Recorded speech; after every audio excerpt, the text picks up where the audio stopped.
لا تنسوا رفعكم الله أن تضغطوا زر الإعجاب والاشتراك في القناة ليصلكم كل جديد يمس قلوبكم. هل وقفت يوما وحدك وانهمرت الدموع على خدك وسألت نفسك أين الله مما أمر به؟ يقول لك الله جل وعلا في لحظة وحدتك: ونحن أقرب إليه من حبل الوريد.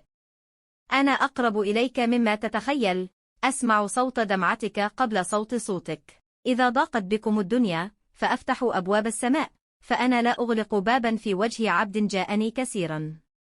وحين تمسح دمعتك تسمع معنى آخر ينطق فيك: إن مع العسر يسرا. ستمضي هذه اللحظة وسيأتيك من الرب ما يبهج قلبك كما لم تتوقع. فإذا جلست وحيدا تبكي فتذكر أنك لست وحيدا، فربك معك، يراك ويعلم ما في قلبك ويدبر لك ما هو خير مما ترجو.